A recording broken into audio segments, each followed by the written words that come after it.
In a call to action, the Minister of State for Youth Development, Ayodele, has urged Nigerian youths to unite, believe in themselves, and support the current administration. He highlighted the government's significant efforts to empower youth, emphasizing the need for them to take ownership of their future. This message was delivered during a one-day interactive session on Nigeria at 64 in Abuja.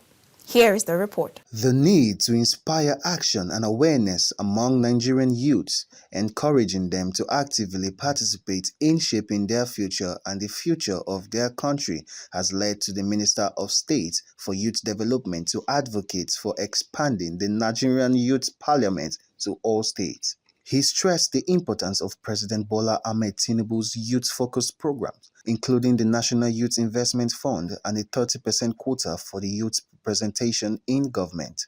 This government means well for this country. Critical decisions has been taken from different parts. A lot of people have said a lot. But what we are saying is this: don't let us allow political people to use us. This decision is for us. It will be hard now. It can be difficult now. But I can assure you, I'm getting there. And this country has made up his mind. This president has made up his mind to be people's first and nothing but the people's first. In an interview, Are Oladotun Hassan Esquire, president of the Yoruba Council Worldwide, emphasized that the budget for youth development should reach 60%.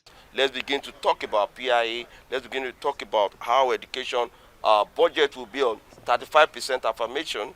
Let's demand that budget for the youth development should be predicated on 60%.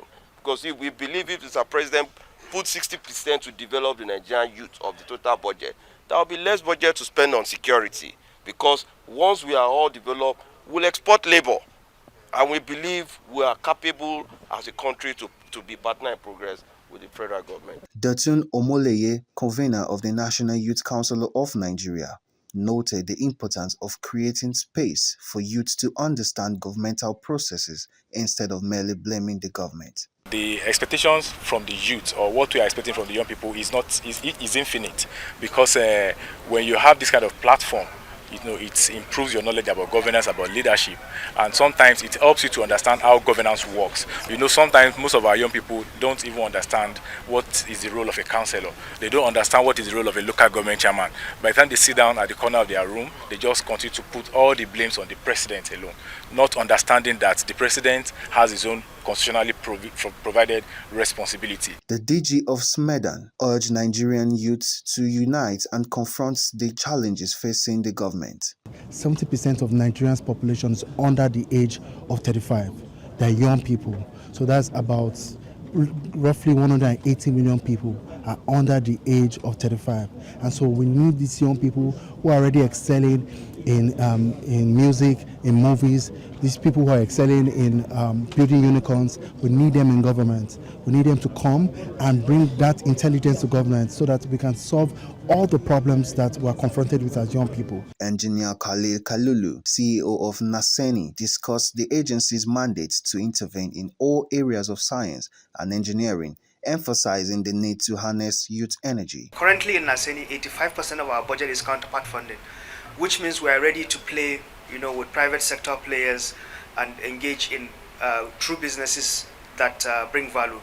And whenever government brings money, private sector brings money, you de-risk that investment, and you also bring opportunity for employment and the youths. The meeting concluded with a call for patriotic Nigerians to believe in and fight for the country, highlighting the importance of literacy and internet access in addressing poverty.